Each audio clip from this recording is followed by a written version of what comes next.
John Ambrose Fleming's 1904 invention, the vacuum valve, stands as a pivotal technological achievement, a cornerstone of 20th century electronics and a precursor to the ubiquitous transistor. This essay examines the genesis of the vacuum valve, its operational principles, immediate and subsequent applications, the critiques it faced, its enduring legacy, demonstrating that Fleming's diode represents a critical juncture in the history of electrical engineering. Fleming's invention did not emerge from a vacuum, as it were. It was built upon a foundation of prior scientific discoveries and technological advancements. The latter half of the 19th century witnessed significant progress in understanding the nature of electricity and its interaction with matter. Crucially, experiments involving vacuum tubes, conducted by scientists such as Julius Blücher, Johann Wilhelm Hittorf, and William Crookes, revealed the existence of cathode rays, streams of electrons emitted from a negatively charged electrode within a vacuum. These investigations laid the groundwork for understanding thermionic emission, the phenomenon where heated materials release electrons. Thomas Edison observed this effect in 1883 during his work on incandescent light bulbs, noting a current flow between a heated filament and a nearby electrode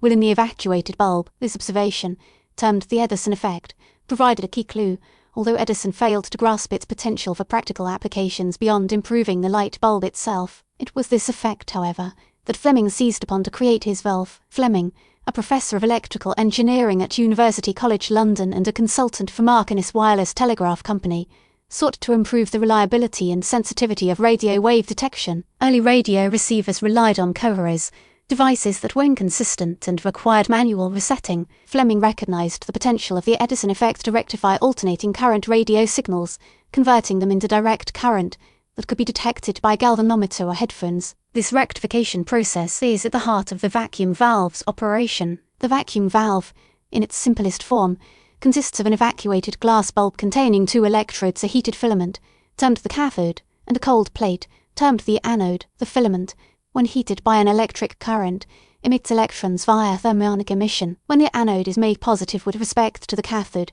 these electrons are attracted to the anode, creating a current flow through the valve. However, when the anode is made negative, the electrons are repelled and no current flows. This unidirectional current flow is the valve's defining characteristic. It acts as an electrical one-way street. The crucial innovation that allowed Fleming to achieve this was the implementation of a high vacuum within the glass envelope. Earlier attempts at utilizing thermionic emission were hampered by residual gas molecules within the tube, which interfered with the electron flow and reduced the device's efficiency. Fleming employed improved vacuum technology to minimize these effects, allowing for a more consistent and reliable current rectification. In practical terms, the vacuum valve functioned as a detector in radio receivers. The incoming radio signal, an alternating current, was applied to the anode of the valve. The valve allowed current to flow only during the positive half cycles of the signal, effectively converting the alternating current into a pulsating direct current. This direct current component could then be amplified and used to drive a set of headphones or other indicating device,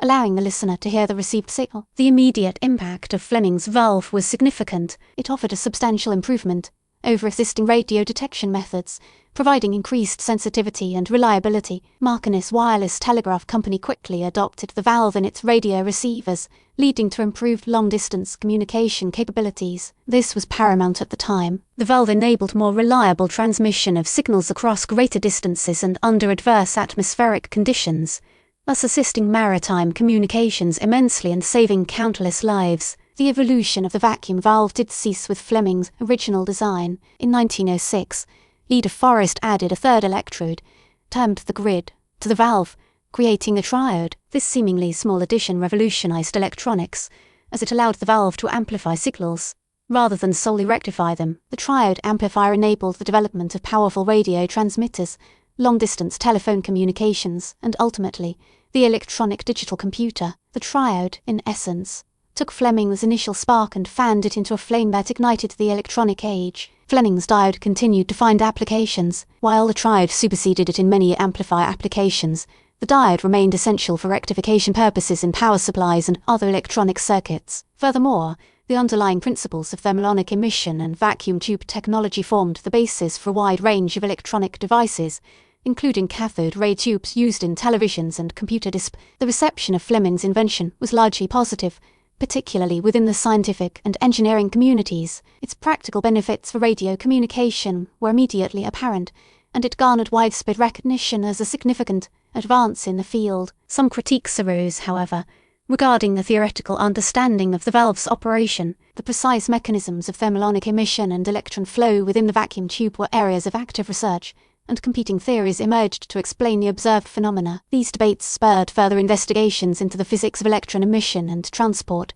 leading to a more complete understanding of the underlying principles. One area of debate concerned the space charge effect, the accumulation of electrons near the cathode, which could impede the flow of additional electrons. Understanding and mitigating the space charge effect became a key consideration in the design of vacuum tubes, leading to the development of various electrode configurations and operating conditions. Fleming's invention was directly influenced by several key individuals and their work. Edison's observation of the Edison effect provided the initial spark. The experimental work of Plücker, Hittorf, and Crookes on cathode rays established the foundation for understanding electron emission in vacuum tubes. Fleming's own expertise in electrical engineering and his experience with Marconi's Wireless Telegraph Company provided a necessary context and motivation for developing a practical radio detector. The influence of Fleming's valve on subsequent developments is undeniable. Lee de Forest's invention of the triode built directly upon Fleming's work, adding the crucial amplification capability that transformed electronics. The triode,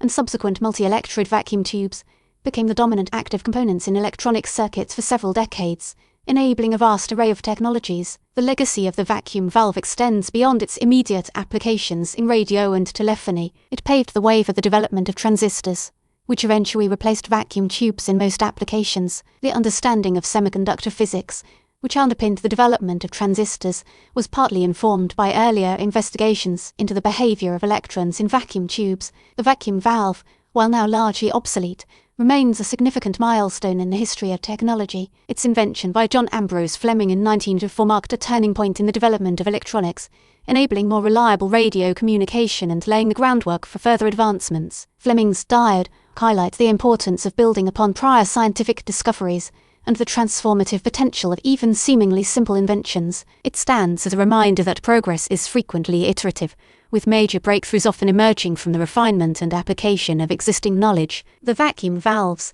story is a testament to human ingenuity and the enduring quest to understand and harness the fundamental principles of nature for practical purposes. It is a cornerstone